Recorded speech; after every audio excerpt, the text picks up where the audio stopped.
Hello, everyone.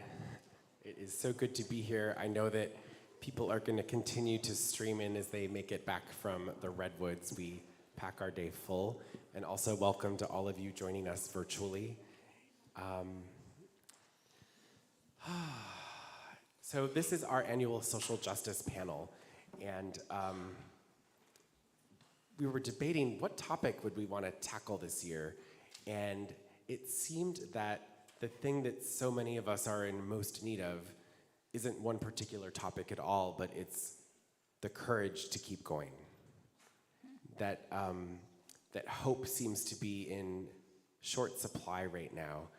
And, well, at least it might feel that way. I actually don't think it is, but it might feel that way. So this is a moment to remind ourselves of the hope and the strength and the resilience that is out there, to fill ourselves up as we move into another year to reach for the world we are building. I'd like to offer a special thanks to congregant Susie Alexander, who is joining us virtually. She was meant to be here today, but she's a little under the weather. She did a lot of work on this, as well as Melissa Koenigsberg, our staff person, Sarah Balagi, and I'm Lang Lutano, who's on his way in, I hope. And I'm sure I'm missing someone, but thank you to everyone who's helped organize today. So, we have some incredibly fabulous people on this stage right now, on this bima, and it is my pleasure to introduce them. To my immediate left, a person who is not new to our congregation, who's spoken here many times, Senator Scott Wiener. Before his election to the Board of Supervisors and later to the California Senate, he spent 15 years in private practice, and also in the Deputy Attorney in San Francisco City Attorney's Office.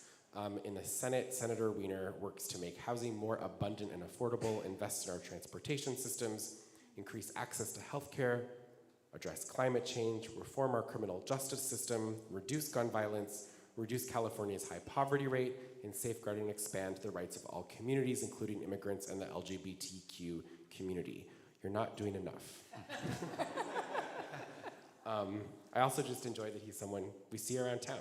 It's really nice to just bump into you in the Castro and everywhere else. Next to Scott is former Mayor Michael Tubbs, who is the founder of EPIC and the founder of Mayors for a Guaranteed Income and the special advisor to California Governor Gavin Newsom for economic mobility. In 2016, he was elected mayor of Stockton at 26 years old. He was the city's first African-American mayor and the youngest mayor of any major American city in history. As mayor, he piloted the first mayor-led guaranteed income pilot in the country. He is an author, an activist, and from the little bit of time we've got to chat together, a very nice person.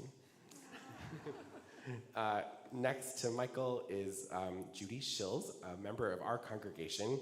She has spent the last 25 years of her life spearheading grassroots community projects. The dearth of answers around Marin County's high cancer rates led Judy to found the nonprofit Search for the Cause, which is now Turning Green, a global student-led movement advocating for healthy food, safe kitchens, and ethical business. She is also the force behind Conscious Kitchen, a paradigm-shifting model for school food service, transitioning school meals from prepackaged, processed, heat and served to chef-prepared, scratch-cooked, local, organic food cooked in low-waste school kitchens. And finally, we have Adrian Schurr. He leads local giving initiatives at google.org, the philanthropic side of Google. He is an activist and community organizer. Growing up, his family instilled the importance of community and making sure everyone was included in opportunities. Throughout his life, Adrian has been committed to bringing that sense of inclusion and justice to his work. He shared with me when we first spoke that what was your first job at Google? My first job at Google was answering the customer support line for Google Ads. Yeah, isn't that cool? And now he's running their philanthropic work. It's pretty amazing. So we're here to have a discussion about hope. And to begin, we'll go down the line. And I'd like each of you to speak for 4 or 5 minutes about the topic of our day. How do you keep hope alive for you personally? Where do you find strength and resilience in a difficult world? Senator? First of all, thank you for having me, and good Yontif, everyone. I think that it's so easy for all of us with just everything happening in the world and all the negativity and the toxicity and the violence and climate change and everything else, just to curl up in a ball and say there's nothing to be done. It's all bad, and I'm just gonna focus on whatever's on Netflix or whatever. And for me, it's about focusing on the things that we can do, and not just saying if we have to solve everything tomorrow, and if we don't, then it's a disaster. But what are the things we can do now, both to move in a positive direction on the big things, but also what are the things that can make people's lives better right now? And that's why, for me as an elected official, what gives me sort of the sort of natural high and keeps me going is when there are things that we do in government, whether it's bills that we pass into law or other things that we do, where I find out afterwards, someone comes up to me and says, that bill that you passed, it's made my life better in the following way. And those kinds of moments, just knowing that the work we do is not futile, it's not vain, it's in vain, it's actually helping people. And it also, that's why when I pick the work that we're doing, like the bills that we do every year, I'm always on the lookout. What are the bills that I think are going to, rather quickly make specific people's lives tangibly better, and that's what keeps me going and gives me hope. Well, first, thanks so much for having me on. And to the point of the question, Rabbi, I think part of what I've recognized, particularly over the last decade of working in community, is that pessimism is a luxury. It's a huge privilege to be pessimistic and to think things are going to be better and to throw your hands up when you have your bills paid, when you can afford your housing, when you have at least your material needs covered. But for folks who are living on the margins of our communities, folks who are working incredibly hard, working more hours than others, for young people who through no fault of their own are born into poverty, hope is necessary to keep going, to wake up every day, and to think today could be just a little bit better. And when I think about hope, I also think about sort of just my own story. Like, I think a lot of people talk about being mayor and being 26 and going to Stanford, but before all that, I was born to a 16-year-old with a father who was still incarcerated. So I think about how in all the ways in which our society isn't perfect, that my mom, my grandmother, my aunt, my congregation had hope that despite some of the structural barriers, that something could be different for this young kid. And then lastly, one of my favorite educators, his name is Jeff Duncan Andrade. He wrote this amazing piece called Hope is Required When Growing Roses from Concrete. In that piece, he talks about hope, the different dimensions of hope. And one of the dangerous sides or types of hope is one hope he deemed hokey hope, or this idea that you should just be cheery and happy while ignoring the material conditions, while ignoring that things are really messed up, while ignoring systemic injustice. And he said that's often peddled to people as an antidote to tranquilize them, to numb them, and to make them not demand better. And he talks about the hope, and I think the hope that we're talking about today is what he called prophetic hope. And it's a hope that's deeply rooted in history, that's deeply rooted in an understanding that today's not perfect, but in some ways yesterday was worse. And today is only better than yesterday because people had hope for something better and then did something with it. What my home pastor would always, his favorite scripture was always, without faith it's impossible to please God, and faith without works is dead. Or this idea of hope. Hope isn't a feeling, it's a verb. Like, I should know you're hopeful because you said something. I know you're hopeful because you're trying for better. I know you're hopeful because you're demanding better. I know you're hopeful because you're still showing up every day and doing the work to make our society what it is. Thanks, Michael and Rabbi. Thank you very much, and thank you all for coming. I think hope has been a thread through my life. It started as a little girl in Philadelphia brought up in a Jewish household, and there were two words, tzedakah and Tikkun Olan, giving and repairing the planet, that have been the thread through my life. The work that I do today as an environmental activist is with youth. I run an organization called Turning Green. We work with high school, college, and postgraduate students around the world on finding their voice, on finding their superpowers, on knowing that they can change the world even when it looks as gloomy as it does. And I think as I look into the eyes of all these kids that work with us, we work with many interns from many time zones all over the world, and I see what they do in their communities. Last week we launched, actually this week we launched something called Project Green Challenge.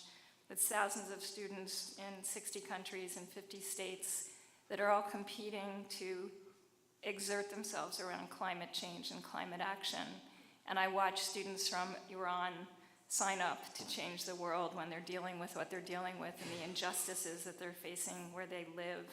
I watched a professor sign up his whole class from Pakistan, many of whom no longer had a place to live and were drowning in their streets. I see students from places where, against all odds, they have hope. They're coming together, they're fighting the fights together, and they're believing that they can. And I think one of the things that was so profound to me is I spent many years working as a TV producer for ABC, mainly in sports, and I traveled all over the world. And I went to places like the Soviet Union and Germany when they were behind the Iron Curtain, and we were taught to hate all the people that lived there. And I saw the hope that they all had in their countries, and I saw the kindness and the goodness in people. And I decided that I needed to do something that provided goodness for students and youth all over the world. And Turning Green does that. And the gift is all the work that we get to do every day around social justice, climate justice, advocacy, empowering youth, even when they're in places where you would never imagine they would sign up to participate in something that had nothing to do. I was just mentioning that a girl from Kharkiv, Ukraine, when they were being bombed, signed up because she wanted to change the world, so she got involved in Project Green Challenge, and you see what these kids can and want to do. So I wake every day knowing that hope is gonna be the thread through my entire day and my entire journey, and it's a gift. Thank you. Yeah, thank you all for having me here, and pleasure to be on the panel with everyone here. So for me, I think of hope as kind of a twofold answer. You know, I'll start with the personal, then I'll go into kind of the professional. But the personal for me is, it's hard not to have hope, right? When I look at myself, at my family, at my family's journey, you know, I come from a child of immigrants, you know, child of working class folks. You know, someone was born and raised here in the Bay Area, South San Francisco, and first person in my family to graduate from college, proud community college transfer student. You know, just looking back at my own personal journey, there's a lot to be hopeful for. You know, there's a saying, you know, be your grandparents' best, I'm gonna butcher this, be your grandparents' dreams, right? Fulfill your grandparents' dreams, and I for sure have done that. And I don't say that as a prideful thing, I say that as they've sacrificed so much, my parents have sacrificed so much for me to be where I'm at, that I can't have hope, I can't not have hope. You know, I hope that my grandchildren will even do bigger, better things than what I can do. On the second piece is on the professional side. So I sit at a unique vantage point of seeing a lot of social issues, causes. There's a lot going on in the world, as y'all can imagine, as I'm sure you see on the news, in your own communities, in your own families. I mean, I see it all that comes across my front desk. You know, I was joking with Judy, like, my job is saying no 99.9% of the time. You know, but that 0.1% that I can say yes, it's a game changer because I have Google's checkbook, which means that I can do a lot. So I draw hope from the job, not necessarily from saying no, but from meeting all of the amazing leaders that are doing this incredible work. Even if it's something that I can't fund or Google won't, you know, step up for, just knowing and having that connection to the community, being able to connect with people like Judy to say, hey, we may not do food justice, but I know someone who does. And they are deeply inspiring, you know, moving youth to make changes and have, you know, incremental impact in the world is incredible, even if it's not something that I can personally touch. Jeff Duncan Andrade is a grantee of ours. We've supported Roses in Concrete, which is a school in East Oakland that supports low-income students of color, that centers ethnic studies at their core curriculum for everything they do. Being able to tap into networks like that and to fund it, even if I'm a quiet funder, even if I'm just a fan on the sidelines, it gives me incredible hope day in and day out, knowing that there's someone that's smart, that's connected to community, that has lived experience, and that's doing amazing work to change the world. Thank you all. In some ways, we could just stop. Like it was just your stories are the hope I think we're looking for. We want this to be a personal conversation to the extent that you're comfortable. I'd love to hear of a time that you almost lost hope. A time you almost lost hope, and what helped you pull through. It could be personal, it could be societal, communal, but I think we're looking for your wisdom to apply in our own lives. So anyone that wants to begin, that feels ready.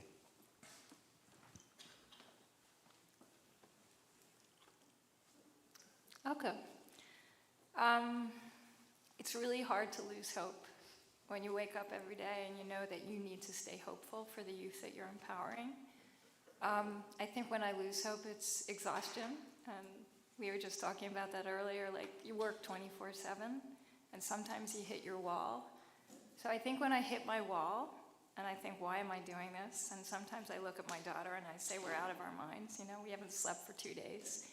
But I think when you lose hope, something comes in as a text, something comes over your email, a life you've touched, somebody that's become empowered, a kid in Benin that's sitting with women and girls in their community, that they're empowering them, and you know that you had something to do with that because you gave them a little bit of money to do the work.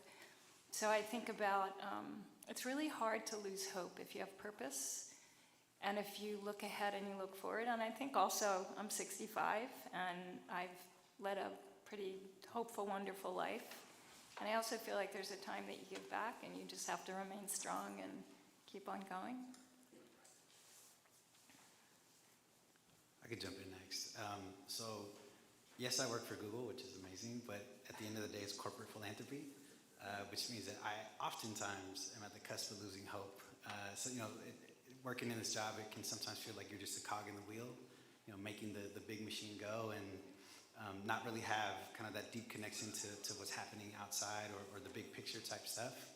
And, specifically for us, Google.org, we've been doing a lot in homelessness and housing, over 10 years, doing grant-making work. But the real change happens not just from writing philanthropic checks, but when you can get a company to step up and make a big pledge or a big movement. And so, after knocking on the door for 10 years to our counterparts in the company saying, hey, we have to do something more for the housing conversation. We have to do something more for homelessness. I can't just cut $1 million checks and feel good about it. Like, it's more than just that.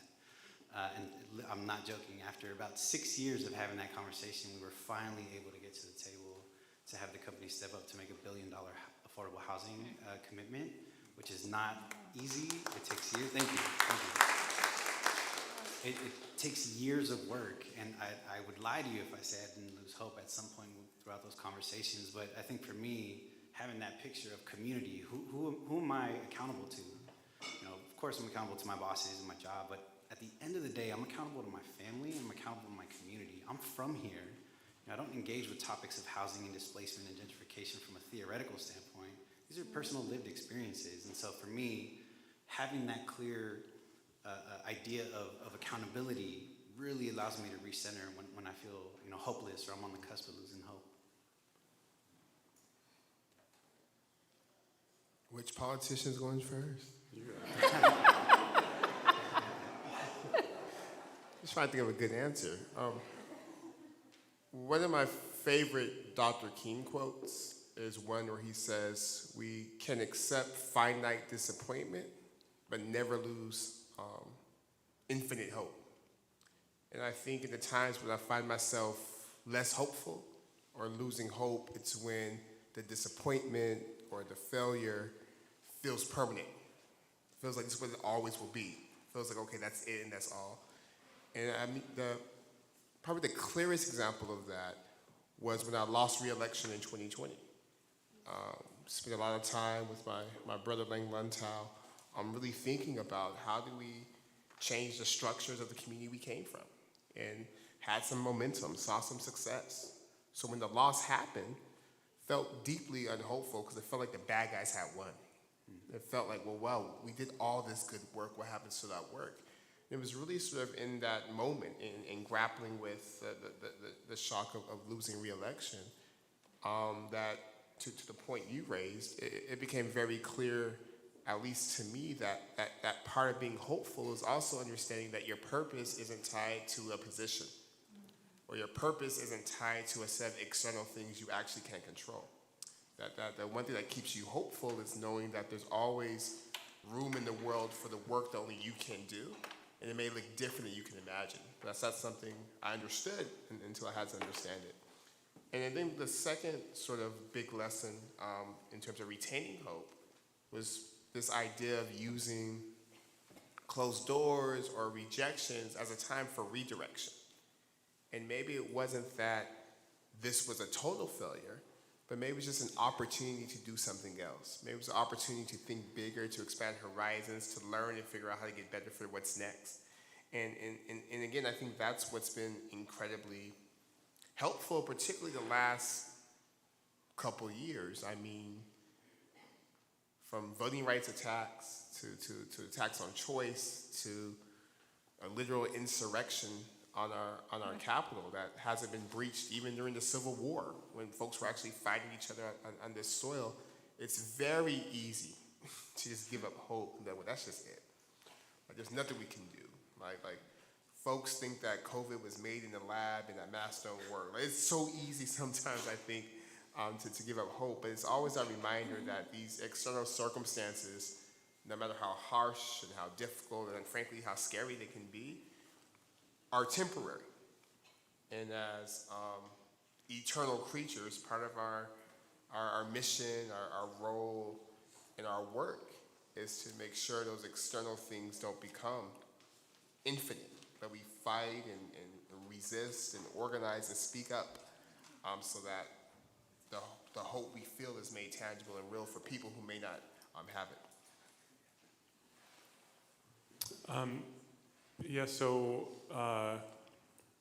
my example, one that just always I have in mind because it was such an intense experience, probably not what you're going to expect me to say, was a particular bill that I did that was a real roller coaster. So when you represent San Francisco in the legislature, and when my predecessor, Senator Mark Leno, handed the baton to me right after I was elected, and I went to see him to get advice on how to be a good senator, he said to me, Scott, when you represent San Francisco, one of the great things is that your constituents give you the space to push the envelope, and in fact, they demand that you push the envelope, because this is San Francisco after all. And so when you represent San Francisco, sometimes there are issues that you have an obligation to take on, because there are only a few places in the state where you can represent and do these things, like San Francisco, Oakland, and maybe parts of West LA, and that's about it. And so one issue that I've taken on, and it has not been to win a popularity contest, is to fix California's completely broken down, ineffective, unjust sex offender registry, which until a few years ago, if you were on the sex offender registry, whether you were a sexually violent predator or you were a gay guy who got arrested for having sex in a park in 1962, you were on that registry for the rest of your life. And you imagine how many lives were destroyed. And we worked very hard to end that, to make it so that only the actual predators were the ones that stayed on for life. But so we got that done, and we fixed that with the support of law enforcement. But then there was another particular horrible discrimination on the registry for situations where college kids and high school kids were having sex, which is something that's happened from the beginning of time and that will happen until the end of time, whether people like it or not. And the way that the law was structured, because when the sex offender registry was created, there were anti-sodomy laws on the books. And so gay sex was treated more harshly than straight sex. And so when you had that, the 18-year-old having sex with a 16 or 17-year-old situation, and they were straight, the judge had discretion whether to put the kid on the sex offender registry by looking at the facts of the case. Was it predatory? Was there something bad that had happened? Or not. if it was a consensual thing and that there wasn't a predator kind of situation. For gay kids, they were required to be on the registry. The judge had no discretion to keep someone on. So literally, if you have two 17-year-olds, 17-year-old turns 18 and they have sex, the straight kid can be kept off, the gay kid couldn't, thus destroying their life. So we did a bill, broad support, to say, let's just treat the gay kids exactly the same way that we treat the straight kids. Just have discretion of the judge. The bill was moving through, and then two things happened. First, it caught the attention of QAnon, and so we had Rush Limbaugh and Donald Trump Jr. and Kimberly Guilfoyle and all these people running around saying California is trying to quote unquote legalize pedophilia. I mean, completely made up, but they just turned it into a thing. I started getting all these death threats. At the same time, and this was right before it was coming to the assembly floor for like a critical final vote, I got a call from someone I know saying, will you talk to a friend of mine, a mother in Southern California who has a personal interest in this bill? I said, sure. I got on the phone with her and she told me a story. Her son, who had been 18 and was seeing the 16-year-old down the street, totally consensual.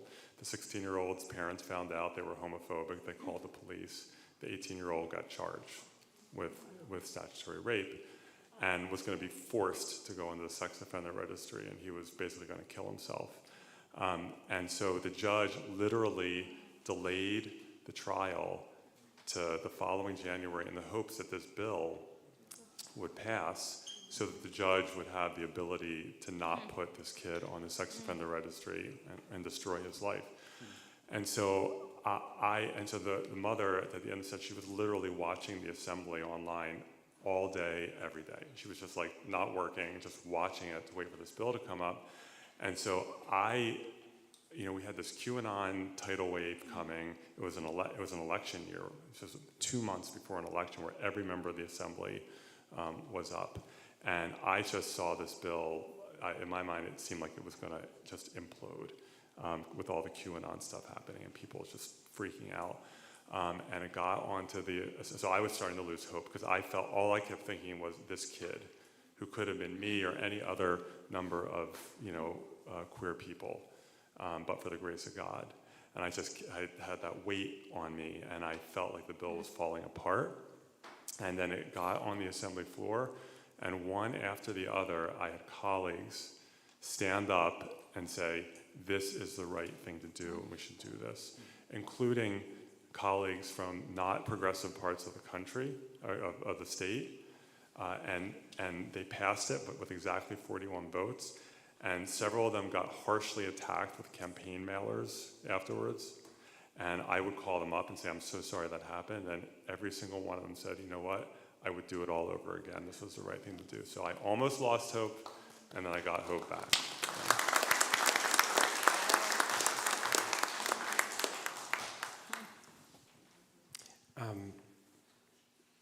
So I'm going to ask one more question, and then we're going to turn it over for a conversation among all of us. But if you could each share one specific example of something in the world that you look to that gives you so much hope right now. Maybe from your own work, maybe not. But yeah, one example. I would say the young women who are fighting back in Iran, that gives me hope because they're putting their lives on the line. I have a 3-year-old and a 1-year-old, and despite whatever crazy thing happens on the news, they're still playing and laughing and joking, and that gives me a lot of hope because I recognize that, God willing, they'll be here a lot longer than me, and we'll probably have to deal with these problems around climate, around democracy, with what much more vigor than I'll have to, but they don't seem to be stressed or anxious or worried about it at all. They're just like, Daddy, can I watch Spider-Man? Daddy, can you pick me up? Daddy, can you come lay in my bed with me? So that gives me so much hope. It's like, wow, the next generation still believes that the world will be here, and yes, there'll be work to do, but they don't seem to be overburdened by that work. So that keeps me motivated and hopeful. I have a lot of things, and Scott, I agree with you. My hope again is what I hear from the youth that we hear from every day, every hour, every minute, that they're fighting the fights for the things they believe in and they're winning. The other day after Project Green Challenge, I saw some students that told us that they wrote to one of their senators to say this wasn't right and got a letter back saying, let's meet. And when you see that that happens and there's interaction between our leaders and students, whether it's college level or state or federal level, so I feel that. I feel the hope that I derive from knowing that students are being listened to. And one more thing is I feel the hope, and I just want to say this, Rabbi, to you. You said last night, you reminded us to create our best self and bring it to the table. And he called out that we need all of us. And I just want to underscore and reiterate, hearing you say that gave me so much hope. And I think all the people that were sitting around me felt the same, so gratitude. So I'll say two things. One of the things that's given me incredible hope right now is this concept of cash transfers that I know the mayor here is a big fan of. We've been doing a little bit of work trying to figure out, what else can we do to help our houseless folks, folks living in RVs. And it's becoming more and more apparent that, the concept of UBI, Universal Basic Income cash transfers, that's not just for solving poverty, it's also could be used to help people on the street. How do we get them to their next step? How do we get them into, pay for their security deposits on their apartments? How do we get them to their jobs? How do we fix their cars? So the concept of cash transfers and houselessness is something that's given me some hope. And the other thing is I actually just went on a site visit maybe about a month ago down to Half Moon Bay, which is maybe 35, 40 minutes from here. And there's a group, Alas, down there that is supporting recent immigrants from Central America. And this was totally, a kind of blind spot for me growing up here in the Bay Area. I was like, yeah, well, of course there's immigrants. I didn't realize there's farm worker immigrants 25 minutes from my house, and that they're dealing with the traumas that we hear about on the news. All the traumas that you see about the border, the kids being kept in cages. I was literally walking through their office, and they have art therapy for kids. These kids had depictions of their lived experience in cages. And that just, man, it sat with me. A month later, I still think about that image. But instead of, focusing on the gloom, which is a different topic for a different day, I'm focusing on the hope that an organization like that is giving to these kids by bringing them into art therapy, by bringing them into community, by centering their culture in their healing practices. And just walking away from that, I felt incredibly hopeful, motivated, and energized to keep going. Thank you. So let's talk to each other a bit. I'd love to hear some questions. I know we have some elected folks here. We're not here to have any gotcha questions on Yom Kippur. We're really here to, yeah, it's just not the day. You can make an appointment and go visit them in their office. But we do want to have some questions, engagement from all of you, from anything you'd like to ask these folks.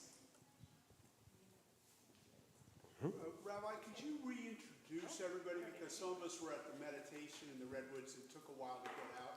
Sure. I know who. We have Senator Scott Wiener. Yeah. We have Michael Tubbs, who was the mayor of Stockton. We have Judi Shils, who is an environmental activist. And we have Adrian Schurr, who is the regional director. Do I have that right? That's a promotion for me, but I'll take it. Okay. He's a leader in the Google philanthropic organization.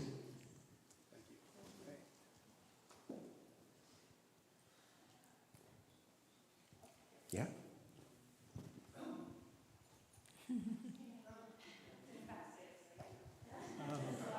I'm not sure mine is a question, Mayor Tubbs, but I want to reinforce your comment about your children and hope. I heard a presentation at Rosh Hashanah from Rabbi Leora Alban at Peninsula Temple Shalom, and she, when she was a young woman, a young adult, she asked her mother, the world being so messed up, what gives you hope? And her answer, her mother's answer, was children. And you gave an example of what Rabbi Alban did in talking about her own mother. Thank you.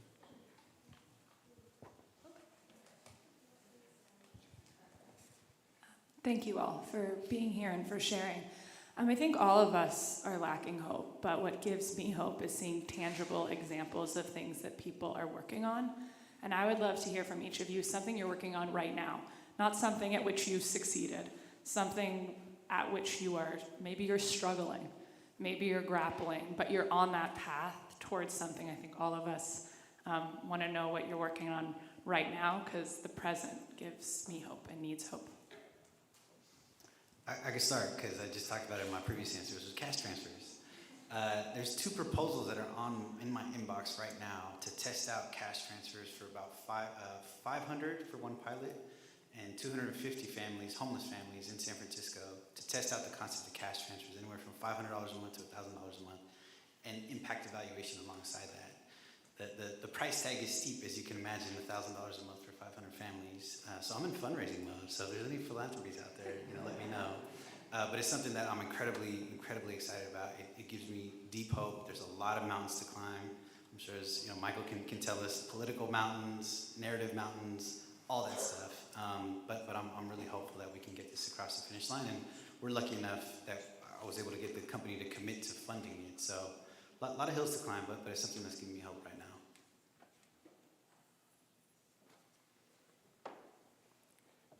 Just trying to end poverty in California.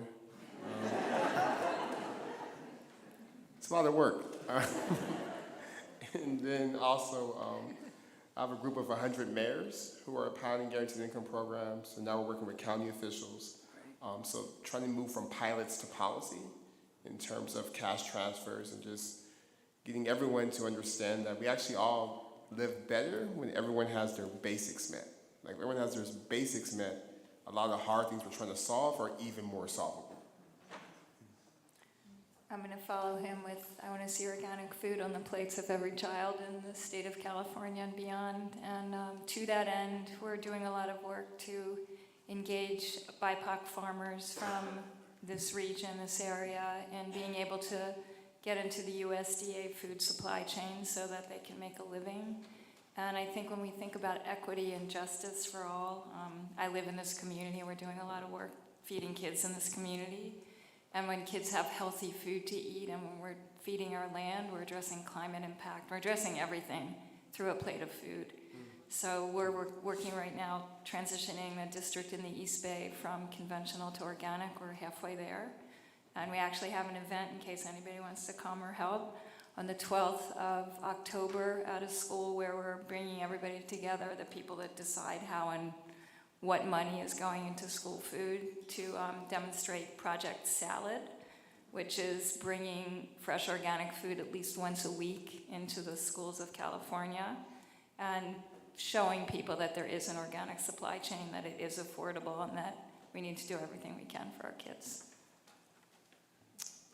So, and talk about in the spirit of what gives me hope in general, and then some specific, that we have, when I first came into elected office 12 years ago, housing policy was like a disaster. The NIMBYism, and we were just going further and further into. But now it's all good. Okay. But that it's gonna get better. And we in the last decade have built a profoundly powerful movement in favor of more housing. And it has completely, dramatically shifted the politics now. It's no longer considered acceptable, and it's no longer politically tenable in many places to at least be overtly anti-housing. And pro-housing candidates are winning in a lot of races. And we have passed some incredibly strong laws, including this year, just a few weeks ago, down the street on Geary Street, Governor Newsom signed 30 housing bills into law, including a couple that are going to have huge impacts. And then right now, I'm working on a bill. We tried it twice, and 3 times is going to be a charm, to allow religious institutions, as well as nonprofit colleges. We call it the church housing bill. I don't want to discriminate, but there's a lot of opportunity with churches. Basically allowing them, if they have excess land, for example, a parking lot that's 3 times as big as they need, to convert that into affordable housing, and it automatically rezones the land, and it automatically approves it, because a lot of religious institutions want to build housing, and the zoning doesn't support it, they can't get it done. So this will be will unlock, I can't even overstate, a massive amount of land throughout California for affordable housing, and it could be a game changer. What about Article 24? Oh, Article 34. 34, yeah. Oh, and we put on the ballot this year, thank you, Mr. Mayor. California, we have this horrible thing in our Constitution that the voters passed in 1950 to say that any publicly subsidized housing, in other words, housing where typically low-income people would live, can only be approved by the voters, not by a city council or planning commission. No other form of housing has that requirement, only housing for poor people. And that was a totally racist thing as a way of keeping low-income people of color out of white, wealthier neighborhoods. And so we just placed a ballot measure on for 2024 to repeal that.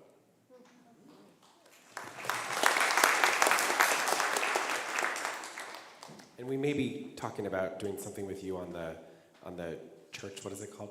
The synagogue. The synagogue. Synagogue. Try to host an event here on that. Where are we at? Okay, Malcolm.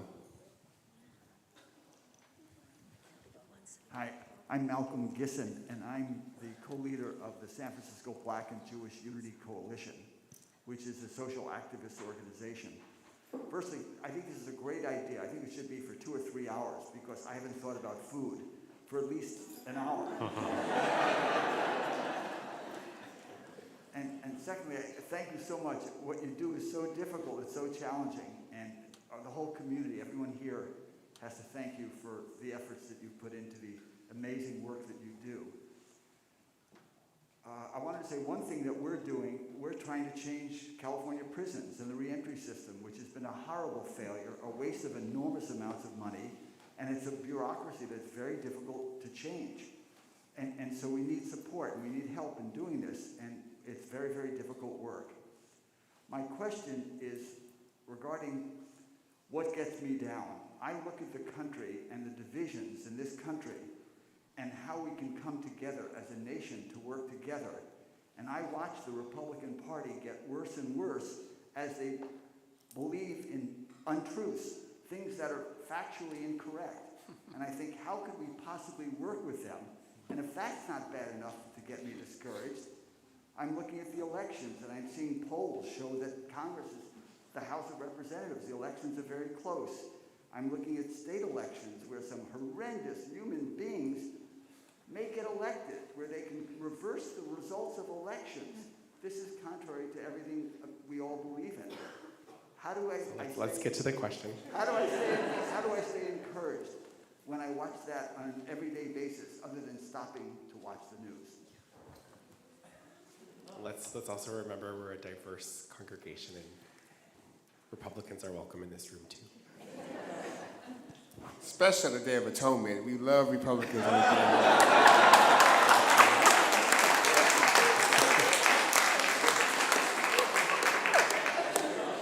But real quick, to answer your question, Stacey Abrams has this amazing quote, because someone was asking her about hope, and I meant to say it in the opening, but I forgot, so I'm going to use it now. She said, I'm not just hopeful, I'm determined.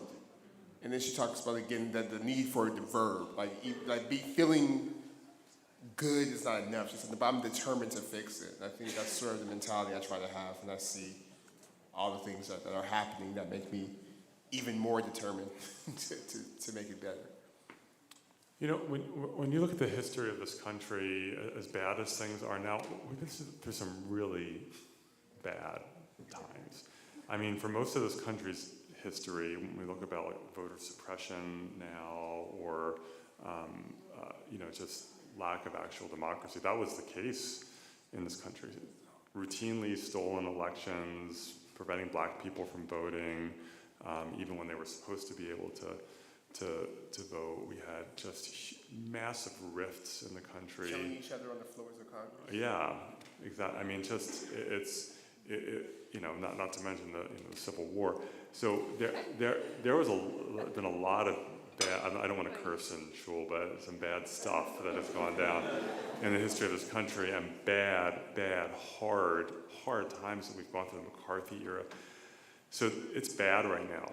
It's absolutely bad, but I do think we can get through it, and we just have to like not give up. I mean, how many years did we just now passed an anti-lynching law, right? How many or how long did it take to pass the Voting Rights Act? Now, I mean, they're gutting it now, but we'll have to put it back together in the future. So we just have to always think to the future and just not give up and not get discouraged, and understand that we're going to go through some bad times, and which is happening right now, and we have to get past it.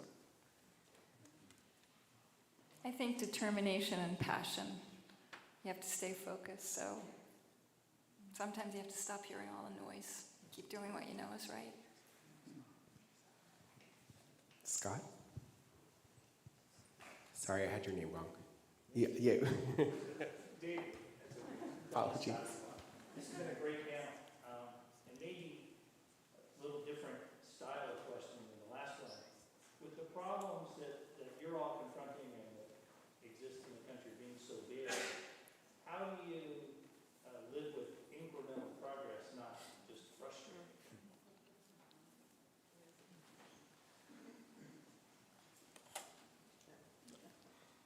I've been working on my therapist with living frustrated, because I just don't think I'll ever be happy. Like the things move so slow. So I've been working on strategies to recognize that if it was just up to me, if not everything, a lot of things will be fixed and done, but it's not just up to me. So how do I come to grips with my own humanity and mortality and do what I can, and never be satisfied, but have a sense of contentment.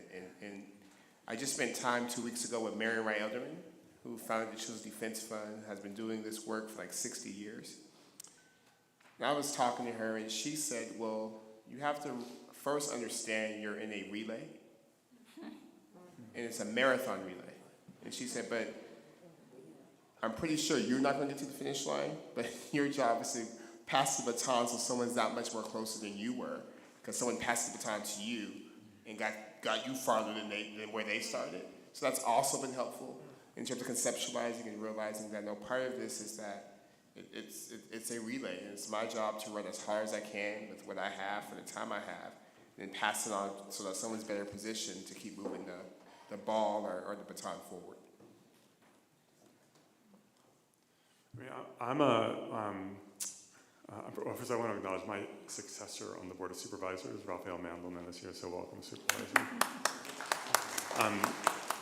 I'm a big believer in swinging for the fences, and even though people will tell you it's impossible, it's worth doing. And most of the time, you're not gonna hit that home run.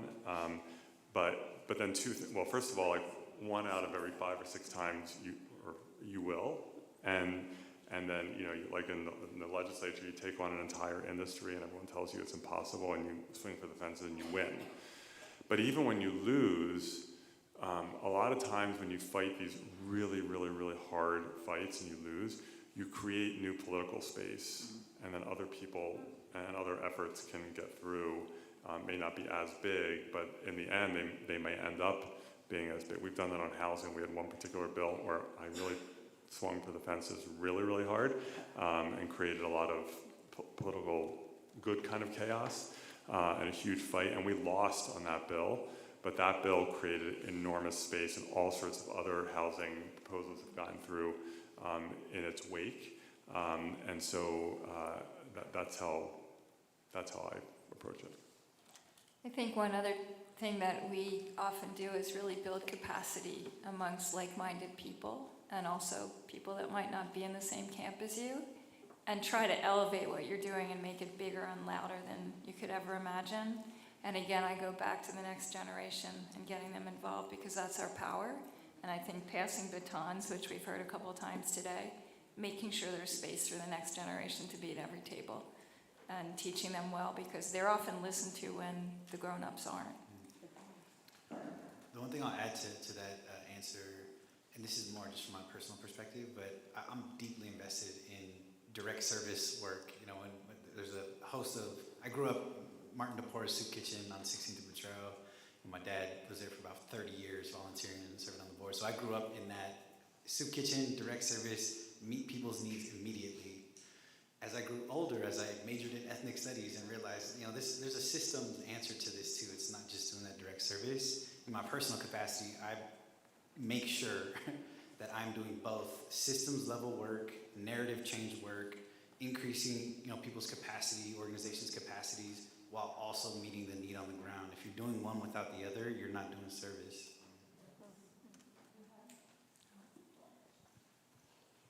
So last night, Rabbi Rodich spoke to us about how freedom was a requirement that we were bound together. We are bound as a community, and our laws were that reflection. And it's been banging around in my head all night and into today.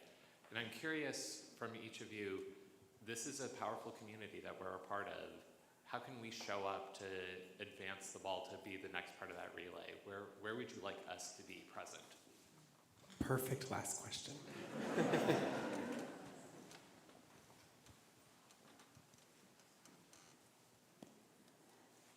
I'll start. As a nonprofit organization, there's a lot of ways to show up. We depend on people power, we depend on thought partners, we depend on funding, we depend on volunteers 24/7 because we do a lot. And I think sometimes we did a survey during Earth Month this year that was climate anxiety to action, to try to understand what kept people over here as opposed to over here. And what we heard from 80% of youth around the world is they didn't know where to enter. They didn't know where to start. And I think probably what all of us provide is at least opportunity to know where to start. I know as a nonprofit, that's all we want to do. We want to help people move into a place where they can feel purpose, because I think when you feel purpose, you don't take on all the ills of the world around you because you're focused on doing good. And I think it makes us all feel good. And nonprofit organizations need a lot of people and a lot of minds to get to wherever we have to get, and ultimately to give Scott cover so that he can get laws passed. So that's what I would say.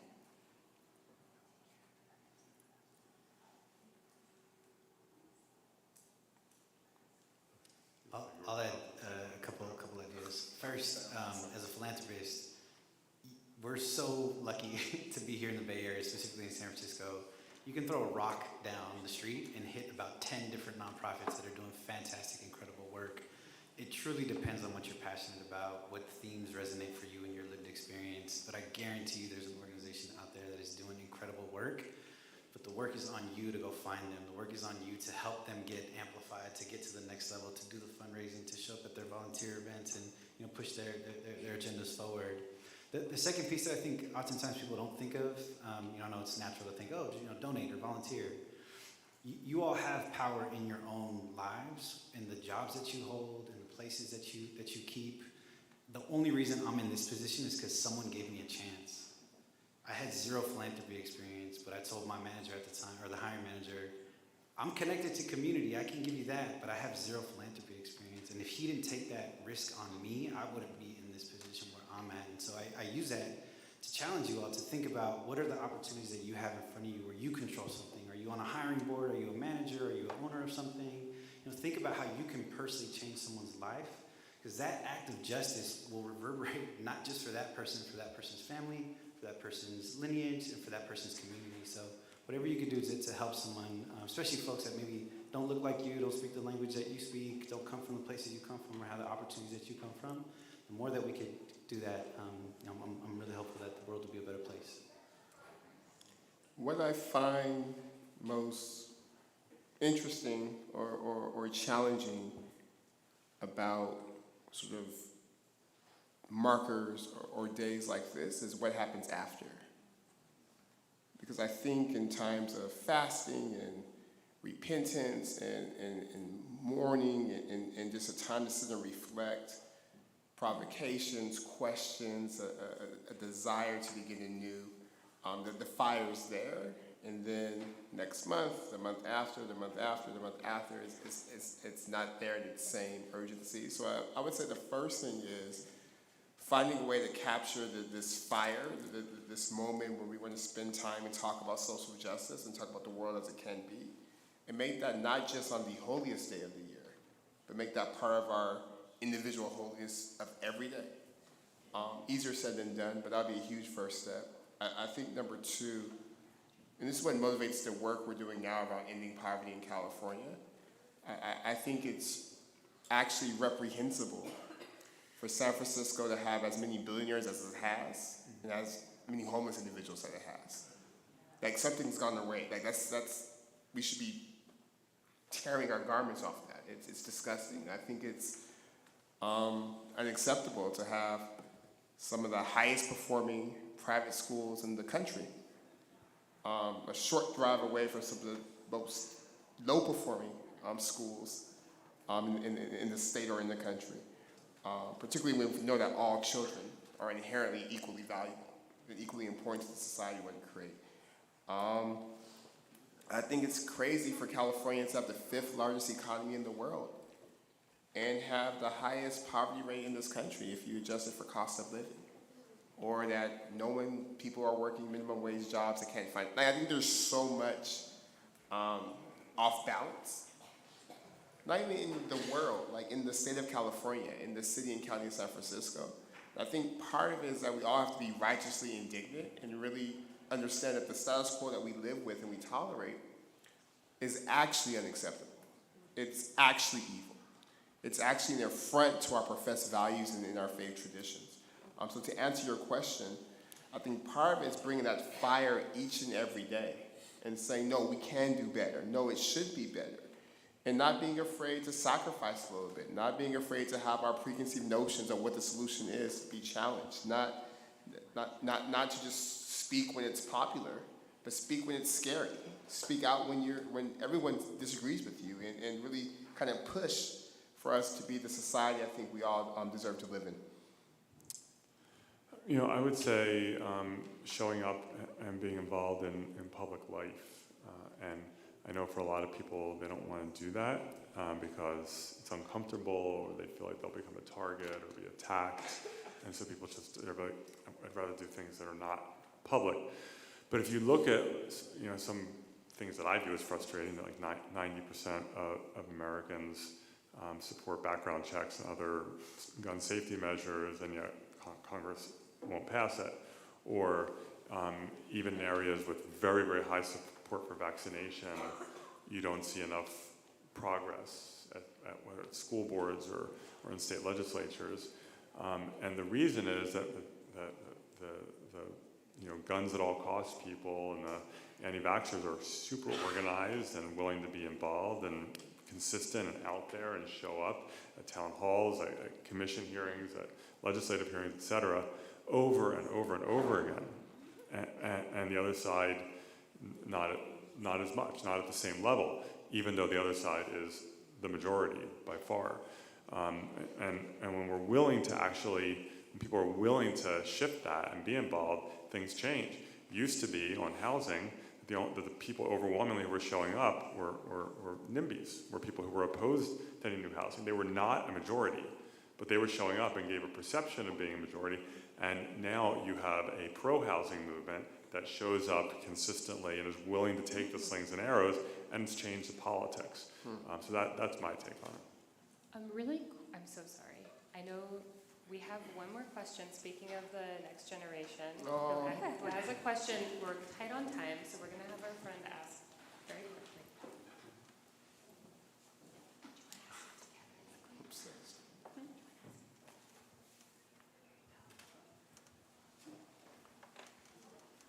So this is Finn, he's 7, and he wants to know what is the most impactful thing that someone who wants to have a positive impact in the world, especially a kid, can do today.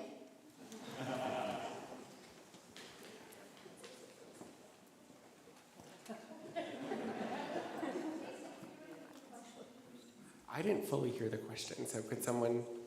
What is the most impactful thing that a kid could do to have a positive impact on the world? What is the most impactful thing a kid can do? I think the rabbi should answer that.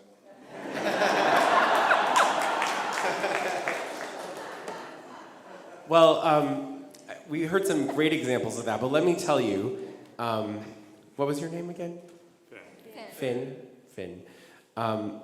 Finn, you come from a tradition that doesn't believe in circular time, but believes that time moves forward. We talk about it when we talk about the Exodus story, Passover, when we say we were enslaved in Egypt, but we were able to transform.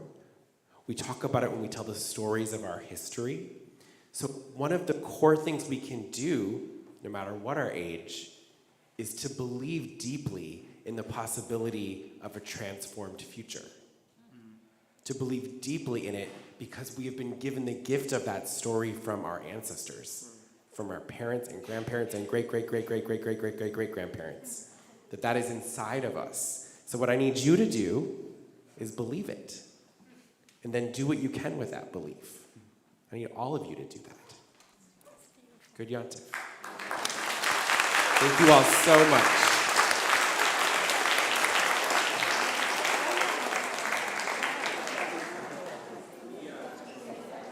The teen service will begin in 5 minutes if you want to head into the main sanctuary. Thank you all so much.